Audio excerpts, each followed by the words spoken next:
we are on our way to a sacred mountain in Colombia, a place the Muisca people consider deeply important. The night is here, it's freezing, I'm wrapped in my rona, and I'm about to drink something that honestly, I have no idea if I'm ready for.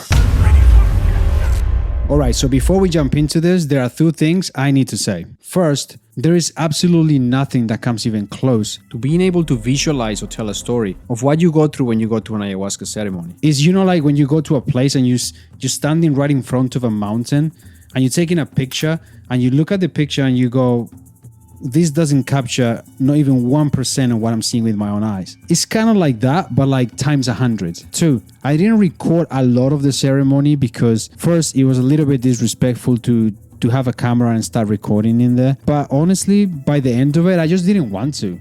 Like, I just wanted to be there in the moment, enjoy what I was going through. And then what I decided to do to put this video together was to mix some of that footage that I took, early during the night, and also create some AI generated content to kind of give you guys an idea of some of the visual stuff you get to see. Now, I'm going to give you guys a good idea about the type of things you get and how just intense this whole experience is. Like, I'm going to still share some of the quite deep stuff I saw, which can get quite personal, but it's not even like 3% of what you get to experience. They're just really echoes of what I saw, but just some visuals so that you get an idea of the type of stuff you can kind of experience. And now, let's get into it. Hey, what's up guys? AC here.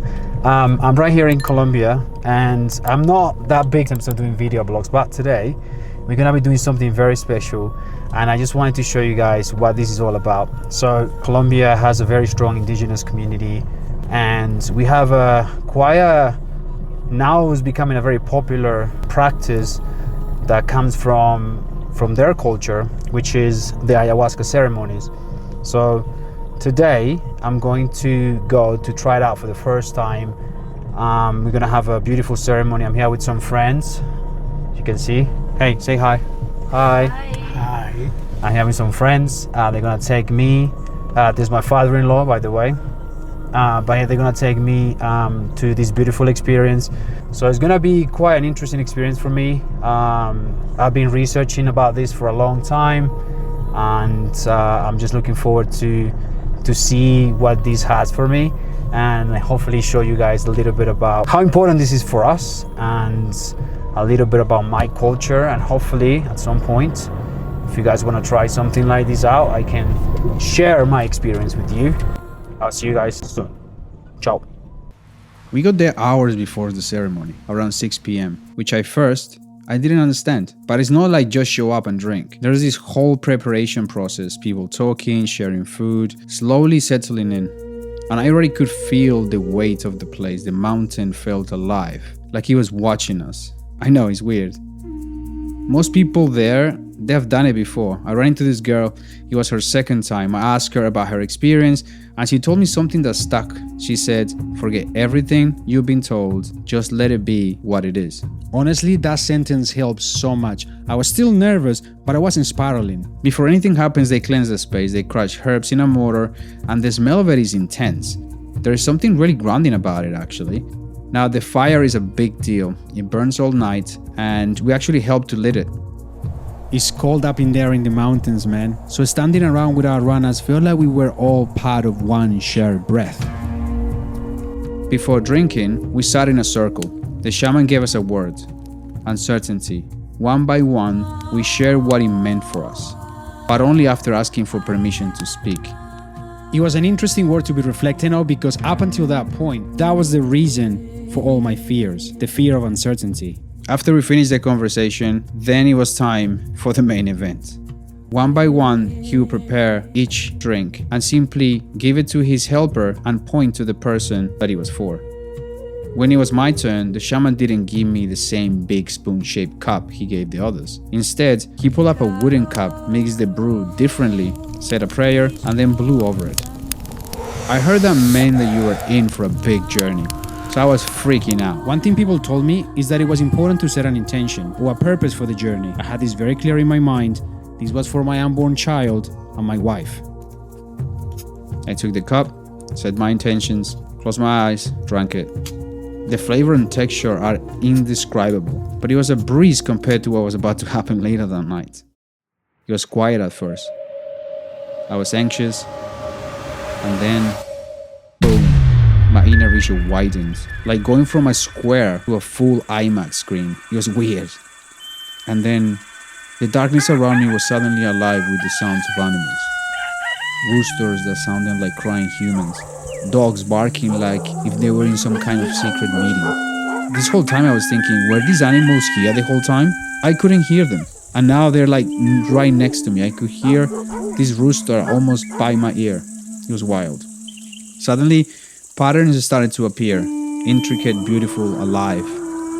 That's when I went, okay, here we go. Here we go. Here we go. Here we go. And then they shifted. Reptilian faces staring at me.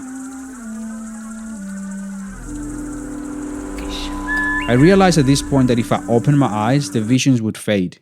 Close them, right back into the deep end.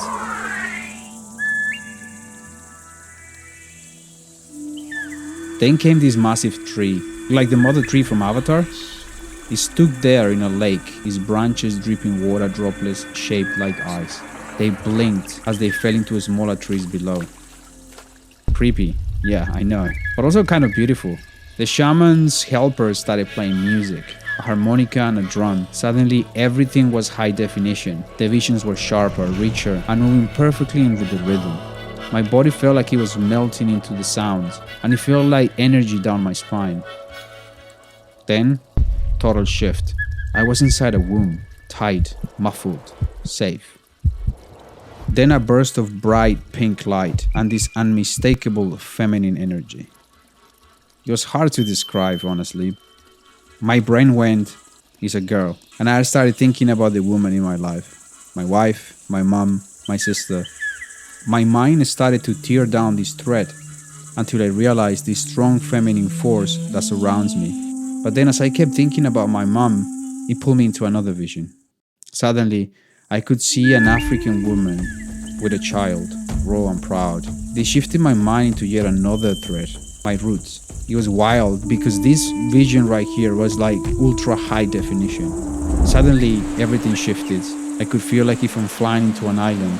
From above, I could see what I immediately recognized as a fare. I was arriving at a Maori village while being welcomed with a haka. This got me thinking about my connection with Aotearoa. I had this warm feeling though, as if I was welcome to be there. It wasn't real. At this point, I'm thinking, boy, I'm tripping balls. This is crazy. As my mind dived into thoughts of culture and religion, I found myself suddenly in India, surrounded by towering Hindu gods. At first, I thought, why India? I'd never been there. And then I thought, oh, I get it. I get why ancient cultures saw gods like this. This sent me down another path where I started thinking about all the things cultures across the world have as part of their belief system, religion, and culture that we quite never understand in our realm of reality, and we think they're simple myths. I remember thinking, this is where those come from. It's another dimension. A tap on my shoulder woke me up. Are you drinking the second round?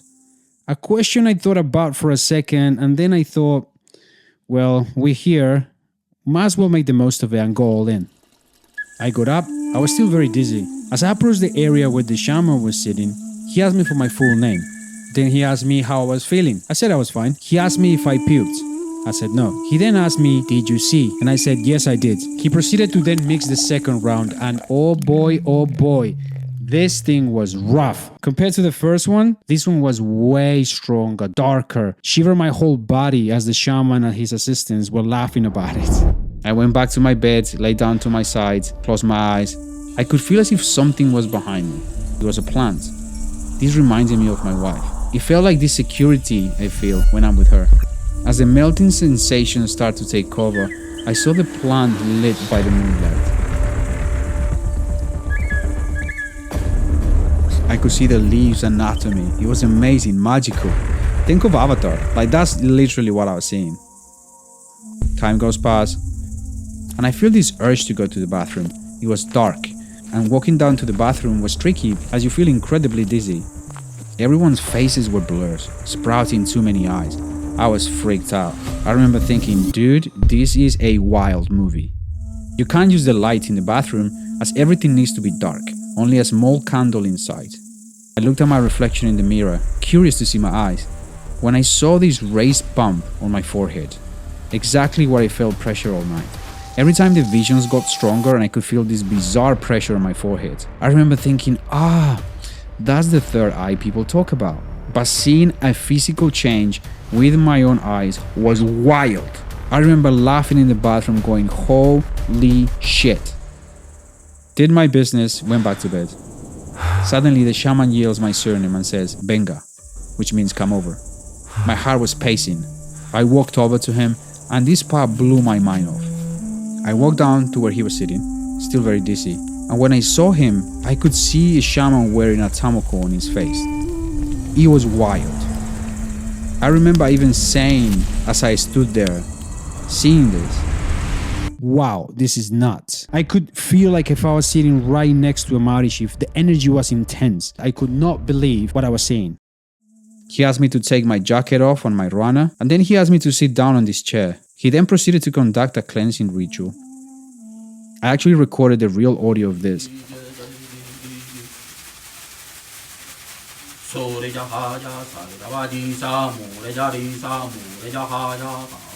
It felt amazing as he brushed me with the chakapa while singing an ikaro, creating a sonic landscape that felt nurturing. Halfway through, I puked. Weirdly, it felt good. This part of the ceremony was amazing. It felt like I was connected to my roots and everything fell into place. By dawn, I was in a hammock watching the mountains breathe. I know it sounds weird, but you can actually see them breathe. I kept thinking about everything I've seen, the womb, the ancestors, the gods. And then it hit me, ayahuasca isn't just a drink. It's a technology, a way of talking to the earth, to nature, to yourself. Someone said to me that, having mushrooms is like a deep psychology session, while having ayahuasca is like open brain surgery. And I was like, dude, that feels like that's 100% accurate. After it was over, I kept thinking about how crazy that was. It was one of those things like, if I tell somebody, like I'm telling you right now, what I saw, you're gonna think I've gone cuckoo, which is amazing, right? Like those out of the gate experiences are some of the best things you can experience in the world. So that's it for this video blog. I hope there was something interesting there for you. This is the first ever video of this nature in this channel. So if you actually like this type of content, make sure you let me know in the comments, like, subscribe, share, all that good stuff. These definitely help us to kind of get a sense of what type of content resonates with this audience. Also, share this video with a friend that maybe is interested on these types of topics. If you're interested on these type of topics, send me a DM on Instagram. I will be happy to guide you through, to give you some advice, maybe, whatever it might be. Now, if you ever feel the call to try something like this, take your time, find the right guides, go in with respect and clear intentions. For me, it took years to get there and it was worth every second. So that's it for this video. Much love. Until the next one. Ciao, ciao.